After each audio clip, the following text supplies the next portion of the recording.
Anthony Bourseau et Julien Baudry. Un bel attelage pour une belle place pour l'instant, Anthony, dans ce premier Dakar. À moto, tu as 21 ans, c'est ça, 23 ans. C'est plutôt une belle performance de tourner autour de cette 30e place. Oui, oui, bah oui, satisfaction. Après, je savais vraiment pas trop où me situer. C'est mon premier Dakar, donc je suis parti tranquillement les premiers jours. Une petite erreur, la deuxième étape, la première vraie étape, petite erreur de navigation qui m'a coûté quelques minutes. Mais sinon, non, bah, je suis plutôt à ma place, entre 30 et 35e tous les jours. Donc je remonte petit à petit au général et je suis satisfait de la première semaine. C'est pas si facile que ça non plus, même si le classement est bon. Il y a des choses qui sont un peu typiques quand même de ce plus grand rallye raid au monde. Oui, bah forcément, c'est pas facile, hein. C'est le rallye le plus dur du monde, donc c'est pas pour rien que. Non, non, la navigation est compliquée, les journées sont longues, on a de la liaison assez longue, on part tôt le matin, c'est exigeant. Les dunes d'hier, les 30 derniers kilomètres de dunes étaient très très compliqués, le sable était très mou, les dunes étaient très grosses, il fallait s'y reprendre plusieurs fois pour monter. Donc, non, non, oui, pas facile forcément. Beaucoup se plaignent du fèche-fèche, ça fait partie de la course, mais c'est une poussière comme de la farine qui vole beaucoup, qui empêche la visibilité, aussi qui peut provoquer des plantages, se tanker comme on dit pour les voitures. Ça, c'est quelque chose qui a été une difficulté pour vous? Oui, c'est ça, bah, le flash on en a eu beaucoup depuis le début de la semaine, donc c'est assez dangereux parce que ça cache des cailloux qu'on voit pas, on sait pas ce qu'il y a en dessous.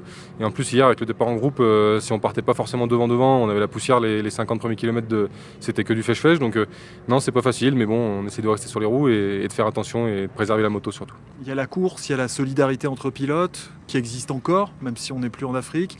Il y a le bivouac le soir, cette famille du sport mécanique qui se retrouve. Est-ce que ça, c'est une belle surprise ou est-ce que ça ne correspond pas forcément à l'image que vous attendiez le soir, par exemple? Oui, bah, forcément une surprise. Après, vu que j'étais du côté organisation il y a encore déjà l'année dernière, depuis 3 ans, je savais à quoi m'attendre sur un bivouac, mais d'être en tant que compétiteur, c'est une autre entente. On peut discuter avec les pilotes, s'aider. Comme hier à l'étape marathon, on a beaucoup parlé avec Xavier et on a fait la mécanique ensemble. Donc, non, non, c'est toujours bien de pouvoir se parler tous ensemble et d'échanger les entraides. Julien, vous avez deux casquettes sur ce Dakar. Vous êtes à la fois dans l'organisation, ça se voit, c'est marqué là sur votre badge, et puis en même temps proche d'Anthony. Comment ça se passe, ce double rôle? Bah, ça se passe pas trop mal. Le fait que je sois au départ des spéciales me permet de voir le voir tous les matins. Et c'est une place qui est assez intéressante pour pouvoir lui parler parce que finalement, je serai à l'arrivée ou au bivouac, c'est pas forcément là où on a le plus besoin de conseils. Donc c'est intéressant cette place pour pouvoir lui parler tous les matins et éventuellement le rassurer ou lui donner deux, trois infos qu'on donne aux pilotes en général. Il est particulièrement stressé, Anthony, le matin, ou ça va, quand c'est le moment du départ? Non, c'est pas quelqu'un qui stresse. Il avait un petit peu une sale tête avant-hier parce qu'il s'est couché tard et avec la mécanique qu'il a fallu faire. Ils sont rentrés très tard, la plupart des pilotes. Donc là, j'ai eu un peu peur pour lui. Il a fallu lui dire de calmer un peu les choses et de rouler plus tranquillement, dû à la fatigue. Et puis, il s'est refait une petite santé hier et aujourd'hui, avec la journée de repos, tout le monde va repartir sur de bonnes bases. La moto est propre, la moto est réparée, entretenue. Tout le minimum est fait pour qu'il puisse bien rouler et faire une belle deuxième semaine. Il vous étonne son classement là aujourd'hui à mi-parcours après 5 étapes? Alors on en avait parlé un petit peu avant le Dakar. On s'était dit que sa place était autour de 30, 35 et finalement c'est sa place aujourd'hui. Faut attendre parce que le vrai Dakar, ça, pour moi, je pense, avec la semaine prochaine où il y a beaucoup plus de dunes, il va y avoir beaucoup de chamboulements dans les classements.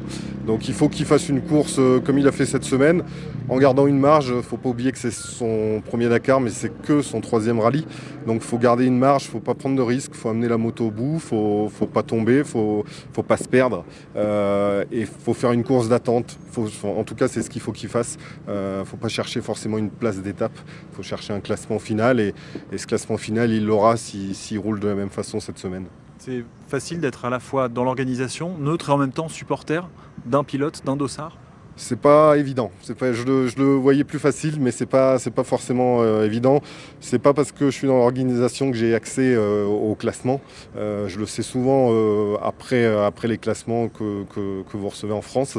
Donc je suis un peu dans l'inconnu. Est-ce qu'il a bien roulé? Est-ce qu'il a moins bien roulé? Donc c'est pas une casquette facile d'avoir les deux les deux casquettes, quoi. Merci. Bonne deuxième partie alors. Oui, bah oui, c'est tout ce que je me souhaite aussi. Donc voilà, que ça se déroule au mieux. Et on nous annonce une deuxième semaine plus chargée en sable. Donc c'est un petit peu ma préférence par rapport à la première semaine qui était beaucoup rapide et fèche-fèche. Donc j'espère que ça va se passer au mieux. Voilà. Et je rajouterais, j'ai pu voir sur les réseaux qu'il y a un engouement au niveau de la Creuse pour lui. Je trouve ça super sympa. Il y a des gens de tous les milieux qui écrivent des messages. Alors il arrive à tout lire, mais on peut pas répondre à tout. À ce point-là. Ouais, il y en a énormément. Et je trouve ça bien. Je trouve ça bien que des gens soient intéressés. Il y a vraiment le côté Creuse qui ressort de tout ça. Et je tenais à dire merci à tous ces gens qui le suivent. C'est toujours sympa et pour un pilote, c'est quelque chose qui peut motiver de voir qu'il est autant suivi. Donc merci à tous les Creusois et Creusoises. Ça vous motive ça à 10 000 km de là? Oui, forcément, Julien m'en parle un petit peu parce que j'ai pas vraiment le temps de regarder un petit peu les réseaux sociaux où je vois quelques notifications, quelques messages qui me font énormément plaisir de toutes les personnes qui me soutiennent, mais j'ai pas tout regardé. Mais d'après ce qu'il me dit, il y a énormément de monde, donc oui, ça me fait plaisir. Donc faut continuer. Voilà, faut continuer et puis on se donnera rendez-vous à la fin du rallye pour voir tout ça. Et puis je pense qu'à notre entrée en France, on en parlera un peu plus. Voilà.